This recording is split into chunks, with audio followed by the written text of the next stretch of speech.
Eu acredito muito nesse modelo de nutrição dos candidatos. Acho que se a gente olhar para o mercado americano, os Estados Unidos já fazem isso e fazem muito bem há tempos, né? Quando as empresas vão nas universidades, antes do último ano ali do cara se formar e começa a se relacionar. Eu digo que é como um namoro, o cara fica ali um ano, né, conhecendo a empresa e a empresa conhecendo o cara, a pessoa, enfim, para quando houver, de fato, a oportunidade, a demanda, os dois têm um nível de maturidade que fala, pô, eu escolho, né? É uma escolha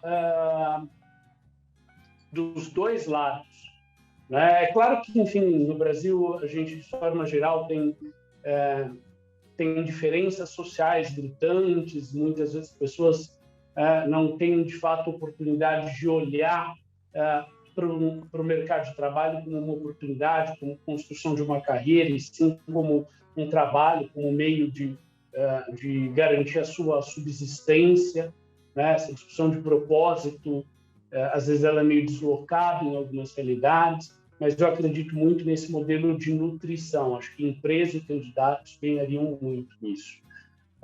E você trouxe um ponto na tua fala, prometo ser a minha última pergunta, antes da gente caminhar para o finalmente. Num mundo em que a gente está indo cada vez mais para um conjunto de competências, conhecimentos e habilidades que não cabem mais nas caixinhas, né? Se a gente for pegar, por exemplo, as competências lá de 2025, definidas pelo Fórum Econômico Mundial, a flexibilidade cognitiva, criatividade, né? Isso não se ensina em medicina, não se ensina em engenharia, não se ensina em administração, ou não se ensina apenas, né? Isso é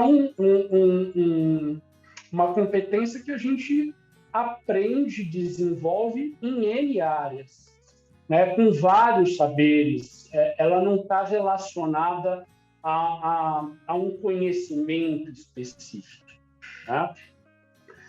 Se a gente tem cada vez mais a demanda por esses conhecimentos, se do ponto de vista de RH, né, o capital humano, o quanto uma empresa pode crescer, se desenvolver, dado pelo potencial de desenvolvimento das suas próprias pessoas, sob a ótica do RH, sob o marketing, você vai ter perspectiva financeira, obviamente, outra, enfim. Mas, do ponto de vista de RH, né, o potencial de crescimento de uma empresa é dado pelo potencial de desenvolvimento das pessoas.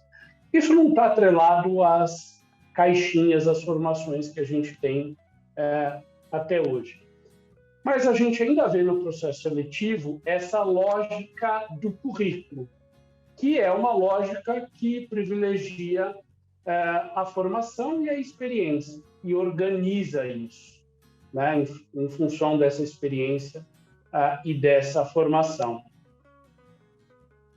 Qual é o futuro do currículo? Como é que a gente vai, de fato, recrutar? É a grande provocação que eu fazia para os alunos, né? Às vezes, mas a gente tem que avaliar por competência. Mas a gente não forma, né? E aí depois vai, mas vamos remunerar por competência. Cara, a gente não avalia, não forma, como é que eu remunero? É a última escala, né? Como é que a gente vai recrutar no futuro, olhando para algo que não está estruturado nessas caixinhas, né? Não é o currículo, né, o principal modelo de profissional que a gente precisa no futuro. Já não precisa hoje, para ser honesto, na minha opinião, mas fundamentalmente no futuro, essa estruturação que a gente conhece cai, né? Ela vem de uma lógica de um modelo industrial que não é mais vigente numa sociedade 4.0, 5.0, como a gente já vê surgir no Japão, Coreia do Sul, algumas economias mais avançadas. Qual é esse papel que agora a gente tem para revolucionar a forma de triar e selecionar pessoas? Bom, eu vou remeter lá, né? Eu vou remeter lá naquela questão da integração da escola, faculdade com a empresa, né? Porque quando você fala que hoje a organização das candidaturas são vinculadas a currículo, o robô vai fazer a leitura do currículo e realmente vai organizar com aqueles dados para fazer a triagem. Então, é basicamente assim mesmo que funciona. Você trouxe exatamente como funciona hoje. E aí todo mundo fala que vai avaliar características baseado em X, mas o recrutamento está com base nisso. A única forma de revolucionar isso e criar realmente uma disrupção, ela começa lá de novo, lá na faculdade e na escola. Isso já está acontecendo. Então, eu vou te trazer um exemplo, né? Em 2018, eu guiei um estudo, uma pesquisa científica, estudando ali o processo seletivo da área de ensino. Porque o processo seletivo, a área de recrutamento e seleção da área de ensino é o vestibular. O instrumento para recrutar aluno é o vestibular. E para alguns cursos, o vestibular não tem o menor sentido, né, para mostrar se naquele curso você tem a sua maior potência ou não.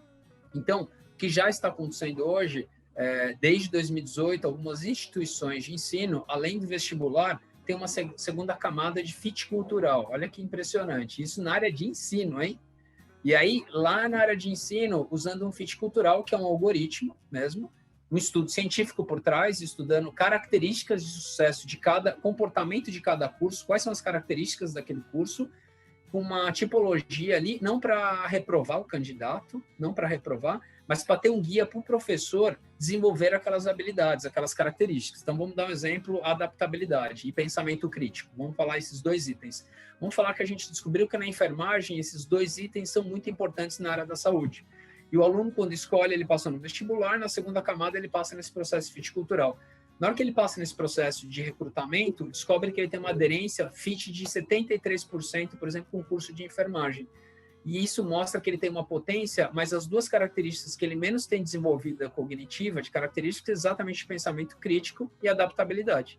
O professor, com base nessas informações, ele vai começar a montar um programa. E o programa dos cursos, eles vão mudar radicalmente, porque ele vai ter um objetivo cada semestre vinculado às características.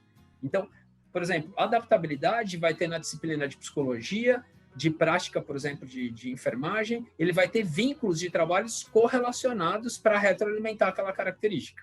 Então, você imagina que um aluno que ele já passou por um processo de fit, ele descobriu a taxa dele, o professor entre sala de aula, sabendo as características e fez o desenvolvimento com base nisso, imagina você ter o currículo produzido dessa pessoa dando carimbo, dizendo, olha, ele passou nessa instituição e ele tem um carimbo digital do robô contando a adaptabilidade do Gabriel, ele teve no FIT, teve isso, ele desenvolveu, ele trabalhou essa característica. Então, aí os processos seletivos das empresas, o robô, em vez de fazer leitura desses dados enviesados do currículo, ele não vai se importar com nada, ele vai dar uma olhada, legal, você tem a FIT dentro dessa característica, você está dentro desse processo automaticamente de 3.000 empresas, por exemplo. Então, é assim que eu enxergo o futuro, isso já está acontecendo, algumas instituições já fazem isso, e inclusive que eu implementei e que eu fiz, né? Então eu estou falando de algo que eu faço, inclusive, e isso está chegando em todas as empresas, está sendo uma prática muito realizada hoje nessas empresas. Então, essa é a revolução que começa na escola, né? Olha que engraçado, a escola e a faculdade vão criar uma revolução ali para o mercado de trabalho aí para o futuro.